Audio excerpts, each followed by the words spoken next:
반갑습니다. 설교 들을 때나 성경 공부할 때는 편안한 마음으로 임하시기를 바랍니다. 우리 형제들은 고향 온 듯이, 자매들은 친정 온 듯이 편안한 마음으로 하나님의 말씀을 대하시기 바랍니다. 자, 오늘은 출애굽기 제3강 내 백성을 인도하라. 모세에게 하나님이 이르신 말씀을 제목으로 삼았습니다. 출애굽기 3장 시작되면서 모세가 80이 되었을 때에 40년의 호렙산 기스륵에서 처가살이가 끝나는 나이입니다. 하나님께서 떨기나무 불꽃 가운데 임하셔서 모세를 부르셨습니다. 떨기나무는 우리나라로 말하면 찔레덩굴입니다. 가시가 나고 거기에 아주 볼품없는 나무가 떨기나무입니다. 하나님이 거기에 임하셔서 모세를 부르셨습니다. 떨기나무에 불꽃이 맺는데 꺼지지를 않았습니다. 이상히 생각하고 가까이 다가갔더니 하나님이 부르셨습니다.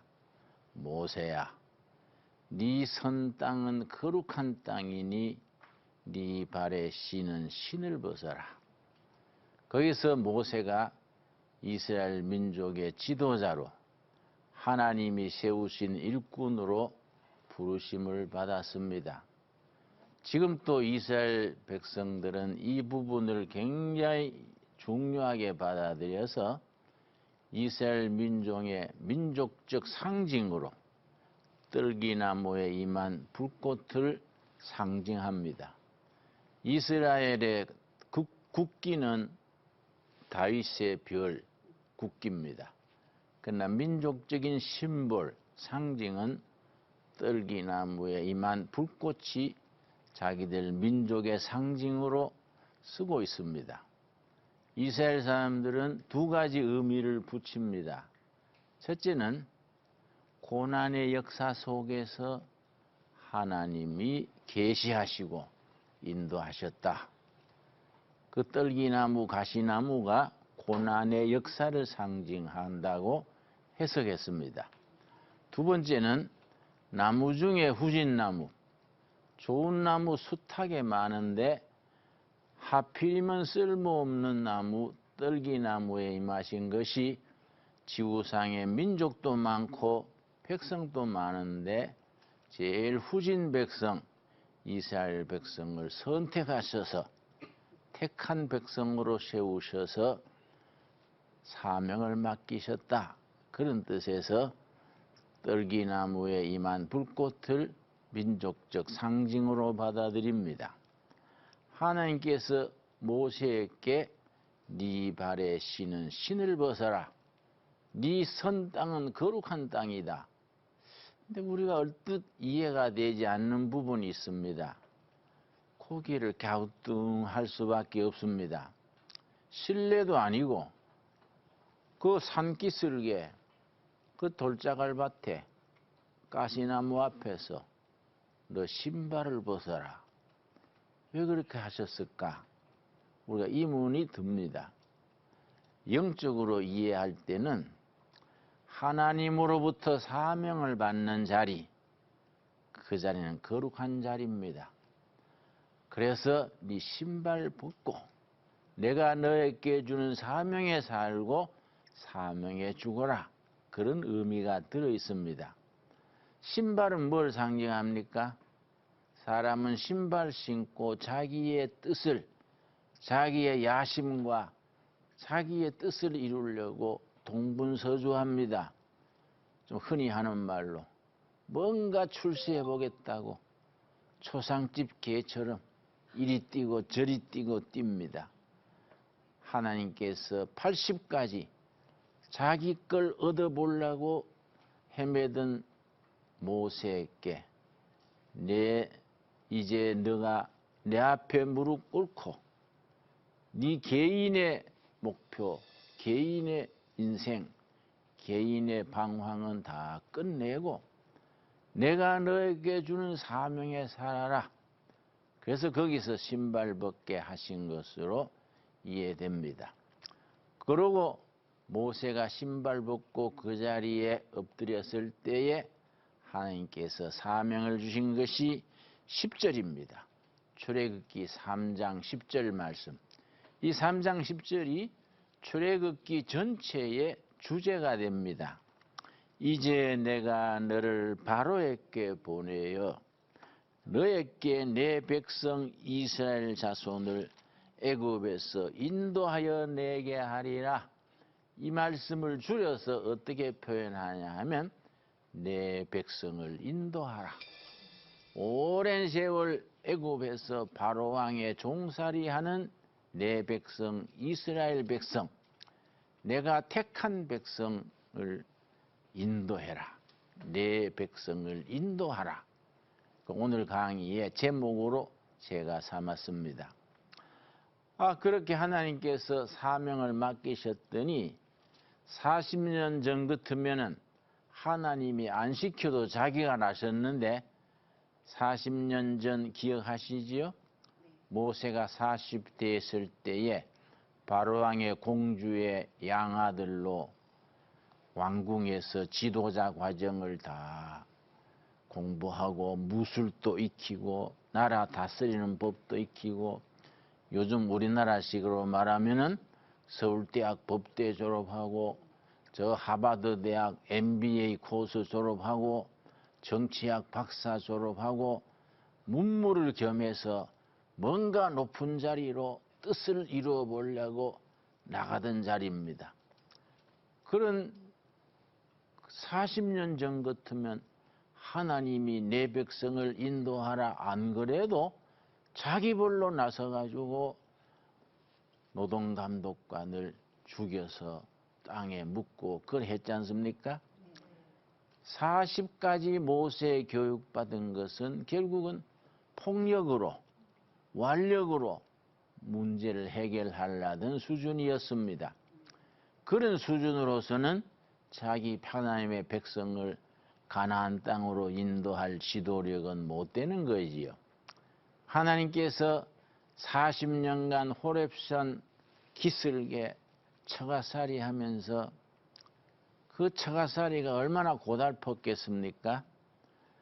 얼마나 고달팠든지 아들 이름을 출애굽기 2장에 보면은 게르솜이라. 내 나그네 길에 덧없는 세월이 흘러간다. 아들 이름을 그래 지을 만큼 신세 타령을 했습니다. 그러나 그 시간이 하나님께서 모세를 교육시키는 기간입니다.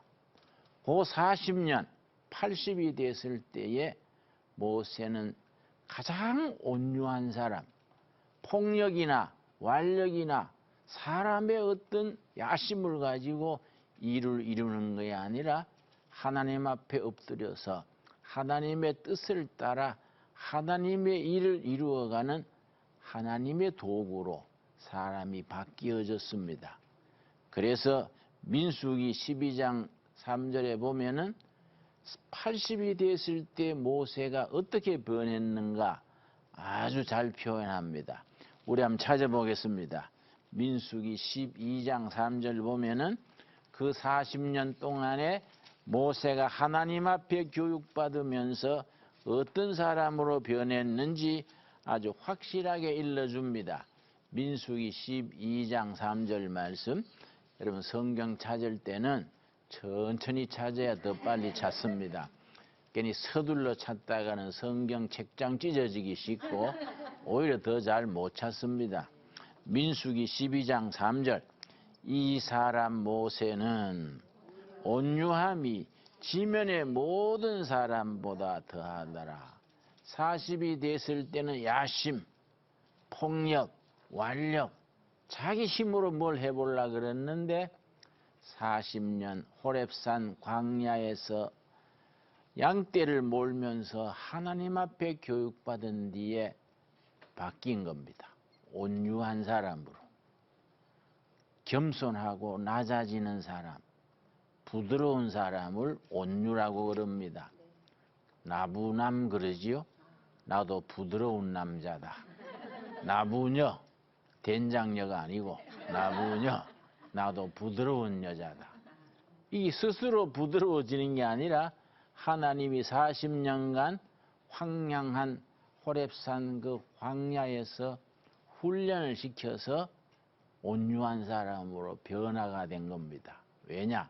하나님의 일을 이루는 데는 온유한 사람이 돼야지 자기 혈기, 자기의 힘, 자기 야심 가지고는 안 된다요.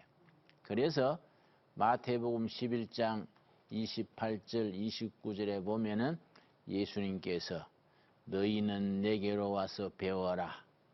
나는 마음이 온유하고 겸손하니. 기억하세요? 네. 아주 귀한 말씀입니다. 쉽게 썼지만은 복음에 애끼습니다. 마태복음 11장 28절 우리 천천히 한번 찾아보겠습니다. 우리가 이 온유에 대해서 제대로 이해하기 위해서 마태복음 11장 28절 말씀, 모세가 온유하기가 지상에서 최고로 온유한 사람으로 변화됐다 그랬는데 바로 온유한 사람의 대표는 예수님입니다. 예수님이 스스로 나는 마음이 온유하고 겸손하다 그렇게 일러줍니다. 마태복음 11장 28절 제가 읽습니다. 수고하고 무거운 짐진 자들아 다 내게로 오라. 내가 너희를 쉬게 하리라. 여러분, 우리나라는 세계에서도 가장 두드러진 것이 스트레스가 많은 나라입니다. 우리나라가 세계에 가장 1등 하는 게 몇 가지 있는데 자살률이 세계 1위입니다. 왜냐? 스트레스 때문에. 살아가는 게 각박하고 힘들어서. 교통사고 세계 1위입니다. 스트레스 세계 1위입니다. 왜냐? 너무 우리 사회는 각박합니다. 사람들이 마음이 평안이 없고 쉬지를 못해요. 내가 동두천에 사는데 서울에 올 때 지하철을 자주 탑니다. 지난번에 지하철 탔는데 아침 출근 시간에는 아이고 발 디딜 틈이 없더라고요. 내가 비 좋은데 비집고 들어가다가 젊은 사람 발을 밟았어요. 이 젊은 사람이 얼마나 화를 내는지, 막 화를 막 칠 듯이 막, 이 영감이 눈이 비었나? 나도 기분 나쁜 거예요. 그래서 죄송합니다. 내 발에 눈이 없어가지고 밟았네요. 기분 나쁘죠. 복잡한데 밟을 수도 있지. 그랬더니 영감이 사람 놀리나? 놀린 게 아니라 내가 밟기 전에 발을 피했으면 괜찮지요. 그랬더니 막 칠 듯이 그래요. 뭐 치면 치지 뭐 한 살 맞지 뭐. 왜냐? 아침 출근 때부터 스트레스요. 짜증나고 막 폭발하는 거예요. 그래 내가 일러줬어요. 내가 밟은 건 잘못했는데 자네가 마음을 너그럽게 하소. 아침 시작 때부터 그렇게 핏대를 내면은 피곤해요. 내가 다 일러줬어요. 그래서 자기도 어르신네 죄송합니다. 또 그러더라고요. 결과는 좋았어요. 그런데 우리나라가 이 스트레스가 많고 갈등과 긴장이 많으니까 사람들이 얼마나 힘듭니까? 그 예수님이 초청하시는 거예요. 마태복음 11장 28절. 수고하고 무거운 짐진 자들아. 우리식으로 말하면 뭡니까? 스트레스 많고 갈등이 심한 자들아 내게로 오라. 교회로 오라. 내가 너희를 뭡니까? 쉬게 한다. 예수님의 품에 안식이 있는 겁니다. 쉼이 있는 겁니다. 그 다음에 29절이 중요하지요. 나는 마음이 온유하고 겸손하니. 그 다음 뭐라고 했습니까? 나의 멍에를 메고 내게 배워라. 나는 온유하고 겸손하다. 내게 배워라. 그리하면 너희 마음이 쉼을 얻으리라. 여러분, 모세가 80에 이르러 온유함이 세계 최고의 사람이 되었듯이 온유의 사람, 온유와 겸손의 사람, 예수님께 배우고 쉼을 누리게 되기를 바랍니다. 자, 본문으로 돌아옵니다. 출애굽기 3장에 하나님께서 모세에게 내 백성을 인도하라 그랬더니 모세가 40년 전 같으면 예, 안 그래도 내가 나설라 했습니다. 그랬을 텐데 달라졌어요. 온유한 사람이 되고 자기 분수를 알고 겸손한 사람이 되어서 40대하고는 반대예요. 80에 대해서는 하나님 제주제에 뭐 그런 일을 하겠습니까? 출애굽기 3장 11절입니다. 3장 11절 말씀. 그동안 사람이 변화된 겁니다. 하나님한테 가정교사 직접 배운 겁니다. 11절 모세가 하나님께 아뢰되 내가 누구이기에 바로에게 가며 이스라엘 자손을 애굽에서 인도하여 내리까? 다시 말씀드려서 40년 전 같으면은 하나님이 그렇게 말씀하시면은 그렇지 않아도 내가 나설라 했습니다. 우리나라도 뭐 대통령 출마하려고 서로 야당이잖아요. 모세도 그랬을 텐데 80이 됐을 때 아이고 제가 주제를 알아야지 내 분수에 뭐 그런 큰 일을 하겠습니까? 겸손해졌어요.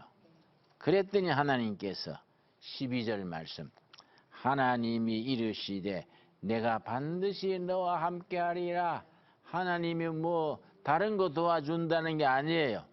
뭐 필요한 걸 뭐 주신다는 게 아니고 내가 너와 같이 있겠다. 그러면 다 되는 거 아닙니까? 하나님이 같이 계시면 뭐 그걸로 끝나는 거이지요. 그랬더니 모세가 13절 말씀에 아주 중요한 걸 묻습니다. 모세가 하나님 앞에 내가 너와 같이 있겠다. 그러니까 모세가 하나님께 묻습니다. 13절 말씀.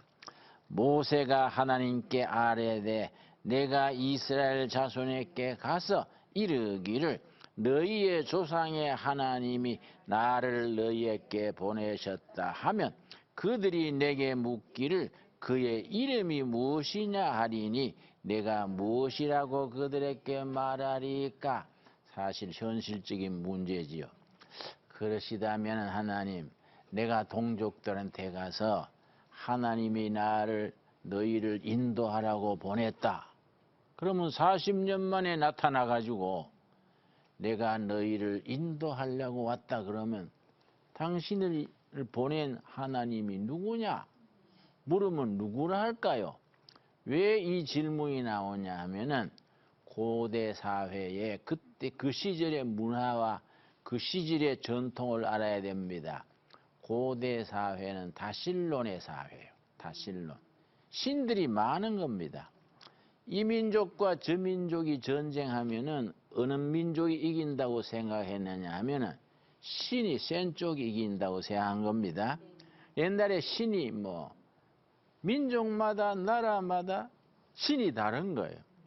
태양신, 달신, 조로아스타, 바알신, 아세라신 신들이 엄청 많은데 모세가 가가지고 하나님이 나를 보냈다. 그러면 당신을 보낸 신이 누구냐?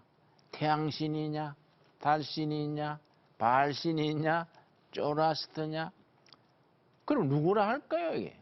그 시대는 다 일반적으로 다신론이에요. 우리가 신이 있다 하는 유신론이라 그러지요. 신이 없다를 무신론이라 그러지요. 신이 없다 무신론, 신이 있다 유신론인데 유신론도 우리가 믿는 하나님 한 가지가 아니란 말이에요. 유신론에도 세 가지가 있어요. 본문에 나타나는 여러 신이 있다는 다신론. 특별히 히랍이 유명합니다. 히랍은 태양신은 아폴로, 술신은 바카스, 밤신은 디오게네스, 또 무슨 나이키란 신발 아세요? 그것도 신 이름이요.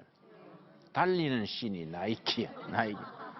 달리는 신 이름을 운동화 이름으로 줘가지고 아주 세계에 성공했지요. 그 신들의 시대라. 그래야 너를 보낸 사람 신이 누구냐? 질문이 나오는 거죠. 그게 이제 다신론. 그리고 또 범신론이 있습니다.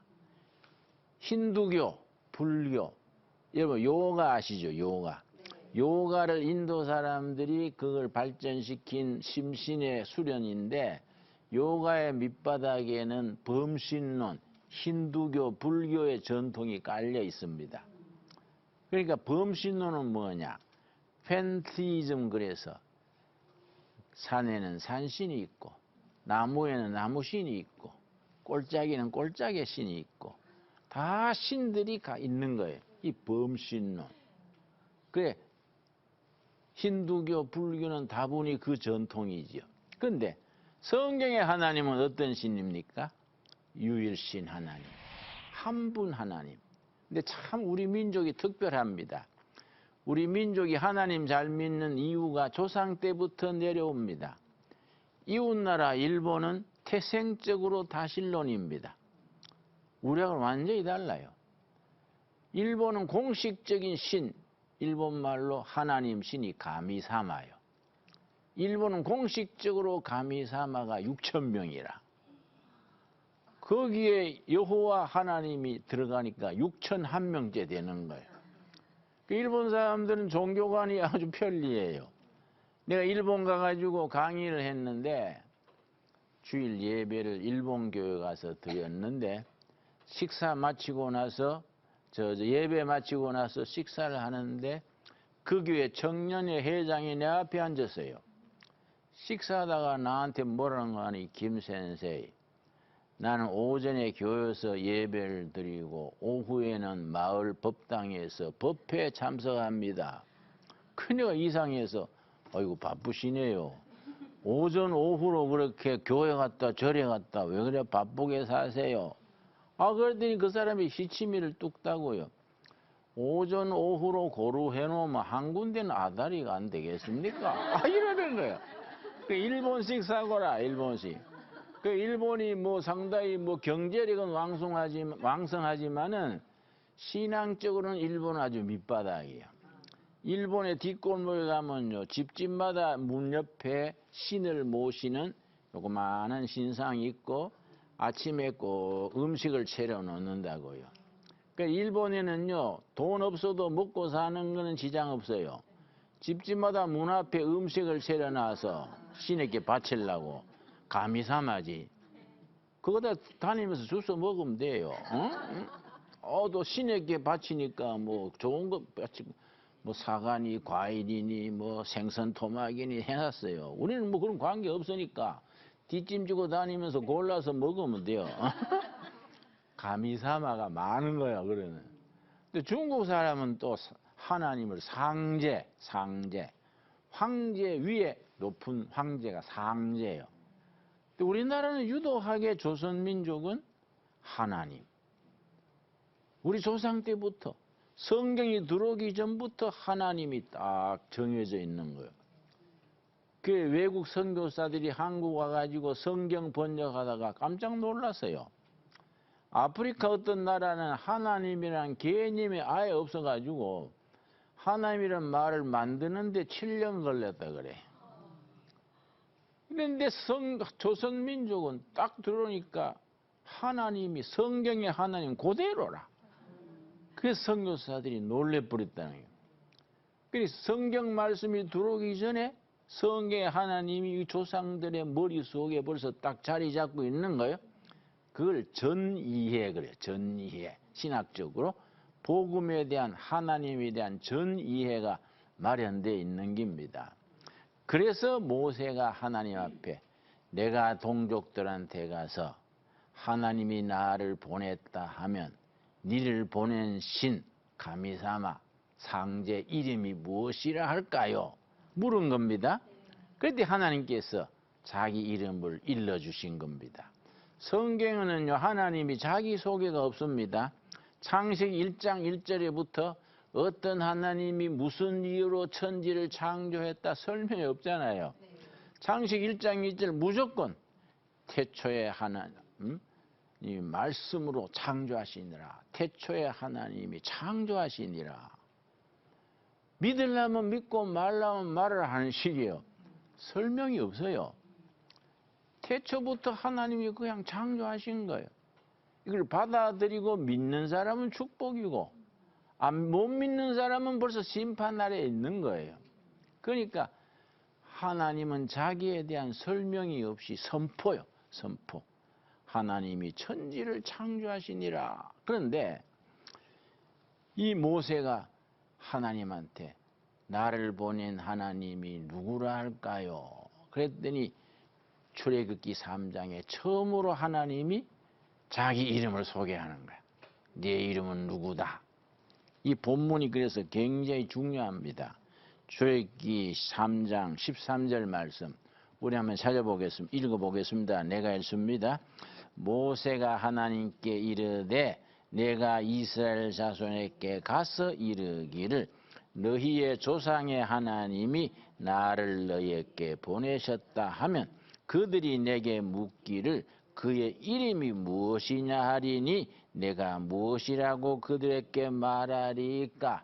이렇게 모세가 묻는 질문의 배경을 이해하셨지요? 네. 다실론의 시대이기 때문에 나라마다 꼴짜기마다 민족마다 신이 다르기 때문에 어떤 신이 너를 보냈느냐 그러면 누구라 할까요? 그 14절 15절이 요점입니다.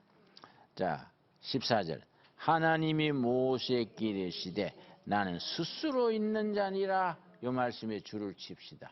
나는 스스로 있는 자니라. 이 말씀이 참 중요합니다. 나는 스스로 있는 자이니라.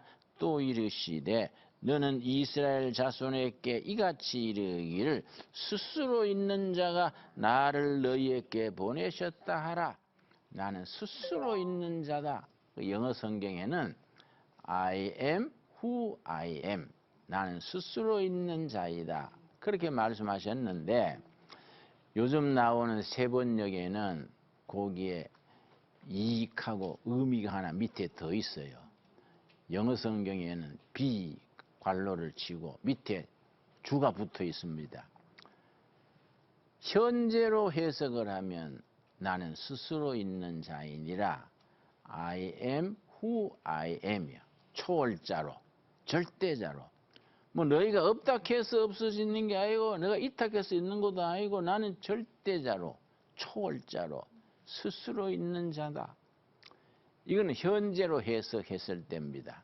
그런데 두 번째 해석이 뭐냐면 영어로는 I will be who I will be 이렇게 되어 있는데 내가 어떤 하나님인 것은 내가 지금 너희들한테 말해도 너희가 못 알아듣는다. 어떻게 알려주느냐? 앞으로 너희들이 살아가는 세월 속에서 역사 속에서 사건과 사건 속에서 출애굽 역사, 아멜렉과 싸우는 역사, 광야 40년의 역사 속에서 내가 어떤 하나님인지는 앞으로 사건마다 보여줄 것이다. 왜 이렇게 의미가 다른 의미가 나오느냐? 히브리어의 문법을 알아야 됩니다.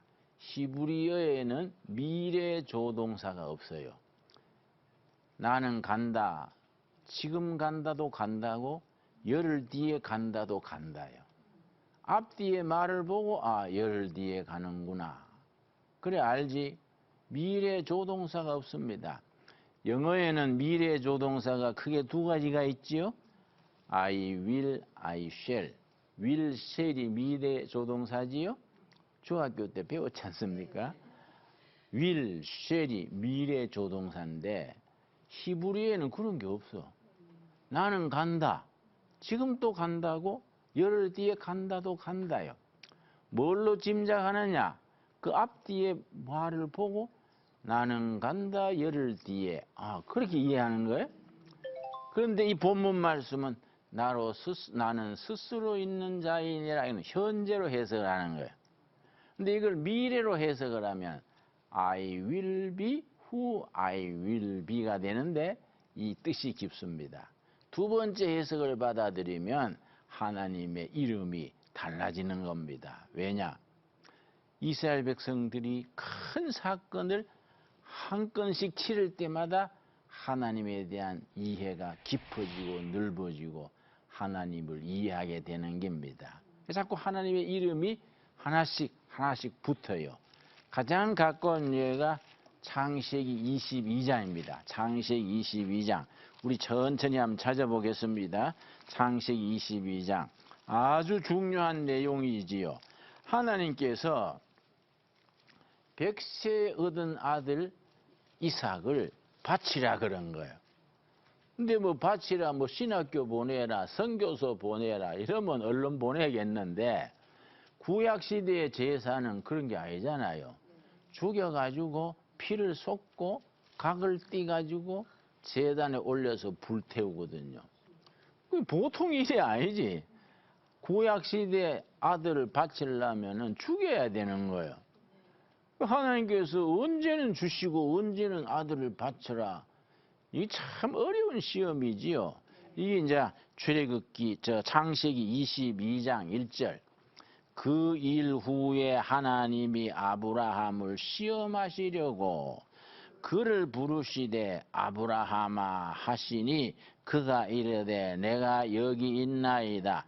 여호와께서 이르시되 너 아들 너 사랑하는 독자 이삭을 데리고 모리아 땅으로 가서 내가 너게 일러준 한산 거기서 그를 번제로 드리라. 입장 곤란한 겁니다. 100세 얻은 아들을 번제는 각을 띠고 피를 쏟고 장작에 얹어서 불태우거든요. 아들을 그래 바치라는 거예요. 참 이거 큰 시험이지요. 그럼 아브라함이 하나님 언제 주시고 지금은 또 바치라 합니까? 하나님이 뭐 치매도 아니고 왜 이러시오? 이럴 만한 속으로 그럴 수 있잖아요. 근데 아브라함의 신앙 그런 게 아니라 무조건 순종한 거예요. 그래서 본문에 보면은 22장 3절 말씀. 아브라함이 아침에 일찍 일어나 나귀 안장을 지우고, 이 말은 뭐냐? 아브라함이 뭐 밤에 한숨 잤겠습니까? 밤새 못 잤겠지요. 그러나 일찍 일어나서 아들을 데리고 모리아산으로 가는 겁니다. 그래서 아브라함의 신앙을 순종하는 신앙 그래요. 그런데 막상 아브라함이 이삭을 이렇게 번제로 바치려고 칼을 대려 그러니까 하나님이 뭐라 그랬습니까? 12절 창세기 2장 12절 22장 12절 사자가 이르시되 하나님의 사자가 아들에게 칼을 갖다 대는 아브라함한테 말씀하시는 거예요. 그 아이에게 너 손을 대지 말라. 그에게 아무 일도 하지 말라. 너가 너 아들 너 독자라도 너에게 아끼지 아니하였으니 내가 이제야 너가 하나님을 경외하는 줄 아노라. 하나님이 아브라함을 시험하신 거예요. 아브라함이 자기 사랑하는 아들도 나보다 더 소중히 여기느냐? 나보다 아들을 더 소중히 여기느냐? 하나님의 시험에 합격된 거예요. 공부하는 사람 같으면 박사학위 통과된 거예요. 네가 이만하면 믿음이 됐다. 네 아들에게 손을 대지 말라. 그리고 옆에 보니까 13절이 중요합니다. 아브라함이 눈을 들어 살펴본 즉 한 수양이 뒤에 있는데 뿔이 수풀에 걸려 있는지라 아브라함이 가서 수양을 가져다가 그 다음 뭐라 그랬습니까? 아들을 대신하여 번제로 드렸더라. 아들을 대신하여 그 자리에 자기 이름을 넣어대요. 나를 대신하여 수풀에 뿔이 걸린 수양이 준비되어 있었어요. 그 십자가에 달린 예수님이라. 수풀에 뿔이 걸린 수양, 나무 십자가에 달린 예수님의 그림자라 그래요. 이해갑니까? 나무 십자가에 달리신 예수님을 미리 보여주는 예표, 그림자라 그래요. 그러니까 아들을 대신하여 수양을 드렸지요. 나를 대신하여 십자가에 죽으신 예수님을 나타내는 겁니다. 아멘이 됩니까?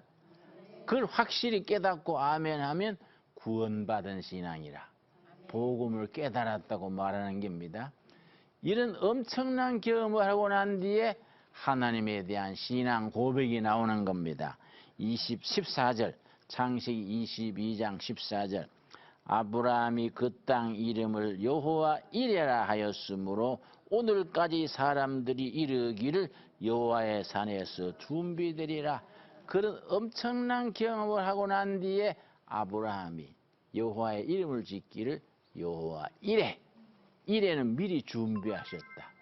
하나님이 자기 아들 대신에 제물로 바칠 수양을 미리 준비하셨다. 여호와 이레 신앙이요. 이 중요한 것은 여러분 살아가면서 교회나 여러분 살림살이나 여러분 인생살이에 꼭 필요한 게 있지 않습니까? 그걸 간절히 기도하면은 하나님이 미리 준비하시는 거예요. 하나님이 준비하시는 거예요. 내가 지리 동두천에 인터넷 중독된 아이들 학교를 세웠어요. 학교에 또 왕따 당하는 애들, 또 뭐 어려운 아이들이 많잖아요. 학교에 적응 못하는 애들, 또 학교 폭력에 시달려서 기죽는 애들, 이런 애들을 위한 특별 학교를 세웠어요. 근데 학생을 모집하려고 조선일보에 광고를 내서 이런 인터넷 중독된 애들, 학교에서 왕따 당하는 애들, 폭력에 시달리는 애들, 이런 애들을 위해서 학교를 세웁니다. 그리고 아직 건축비가 덜 마련된 거예요. 조선을 위해 광고를 냈는데 그 광고를 보고 누가 2억을 보내왔어요. 그 학교 세우려면은 좋은 학교인데 자금이 필요할 것 같아서 보냅니다. 그 여호와 이래요. 거기 딱 학교 짓는데 맞는 거예요. 거기 여호와 이래라. 여호와 이래. 여러분이 하나님의 자녀로서 살아가는 동안에 꼭 필요한 것을 우리가 열심히 기도하면은 하나님이 때를 따라 미리 준비하신 줄 믿습니다. 이걸 무슨 신앙이라고요? 여호와 이래. 여호와 이래. 이 신앙을 가져야 돼요. 그 이스라엘 백성들이 꼭 필요할 때 준비하신 하나님에 대한 고백이 붙는 겁니다. 자, 출애굽기 15장을 보겠습니다. 출애굽기 15장 보면은 여호와 이레와 여호와의 이름이 나옵니다. 광야를 행진해서 가는데 광야에는 병원도 없고 의사도 없고 약국도 없잖아요. 장정만 60마일이라 그랬어요. 그 식구들이 가는데 뭐 발 삐는 사람도 있을 테고 뭐 환자도 있을 거 아니에요. 그 뭐 더운데 가는데 더위 난 사람도 있을 테고 약국도 없지 의사도 없지 병원도 없지 어떡합니까? 아프면 다 죽었겠습니까? 자, 출애굽기 15장 26절 이르시되 너희가 너희 하나님 나 여호와의 말씀을 들어 순종하고 내가 보기에 의를 행하며 내 계명에 귀를 기울이며 내 모든 규례를 지키면 내가 애굽 사람에게 내린 모든 질병 중 하나도 너희에게 내리지 아니하리니. 고단 같이 읽겠습니다. 나는 너희를 치료하는 여호와임이니라. 여호와가 어떤 여호와라고요? 치료하시는 여호와. 영어로 힐링 갓. 치료하시는 하나님. 그러니까 광야 40년 동안에 병원도 없고 약국도 없고 없는데 병들었을 때 하나님이 치료하시는 거예요. 그 경험을 쌓으면서 우리 하나님은 치료하시는 하나님이로시구나. 이걸 고백한 거예요. 그러니까 광야 40년 동안에 체험을 통해서 어떤 하나님인 줄은 그때 보여주신다. 그래서 내가 지금 너희들에게 내 이름을 말해줘도 모른다. 너희들이 앞으로 체험하는 광야 40년, 아멜렉과 전투할 때, 병들었을 때, 어려운 목마를 때 내가 어떤 하나님인지 보여줄 것이다. 이게 여호와의 이름을 미래로 나타내는 거예요. 그 영어로는 I will be who I will be가 되는 겁니다. 자, 출애굽기 17장 보겠습니다. 17장 보면은 아멜렉 족속이 딱 길을 가로막는 거예요. 아멜렉 족속은 정규군이라 이스라엘 백성은 뭐 노예 생활하다가 도리깨, 도끼, 꽹이 들고 나왔는데 아멜렉 족속은 뭐 전쟁하던 사람이니까 꿰이면 안 되지요. 프로하고 아마추어가 지금 싸워야 되는 거예요. 전쟁에 아멜렉이 당연히 이기게 돼 있는데 그 전쟁에 이스라엘이 이긴 거예요. 그러고 나서 하나님은 우리를 승리하게 하시는 하나님이구나. 신앙 고백이 나오는 겁니다. 출애굽기 17장 8절 말씀. 그때에 아멜렉이 와서 이스라엘과 르비딤에서 싸우니라. 무슨 족속과 싸웠다고요? 아멜렉과 싸우는데, 자 10절. 요수아가 모세의 말대로 행하여 아멜렉과 싸우고 모세와 아론과 홀은 산꼭대기에 올라가서 모세가 손을 들면 이스라엘에 이기고. 참 이상하지요? 높은 산 위에 언덕 위에 모세가 서서 손을 들고 있는 거예요. 그 노인이 지치잖아요.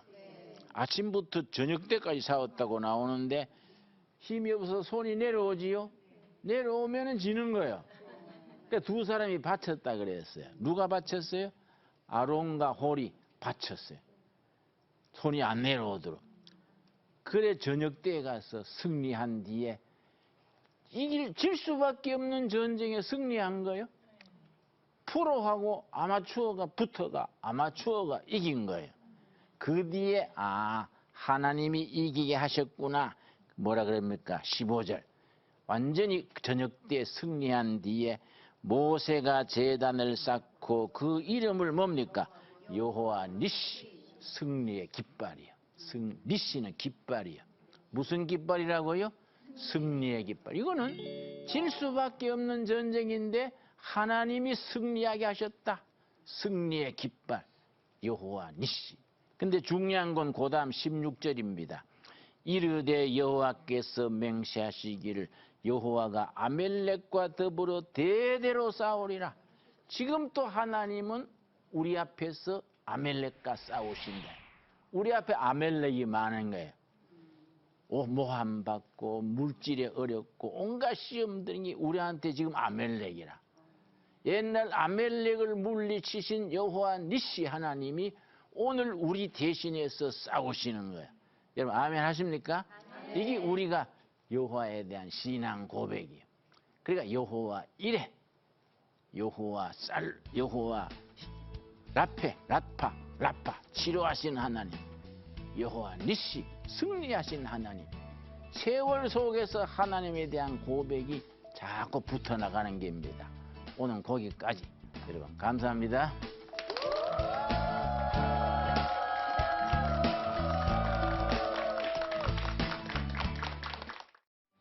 이 프로그램은 CTS 방송가족의 사랑과 후원으로 제작되었습니다. 후원전화 02-6333-1003번, ARS 060-800-1111번으로 전화주세요.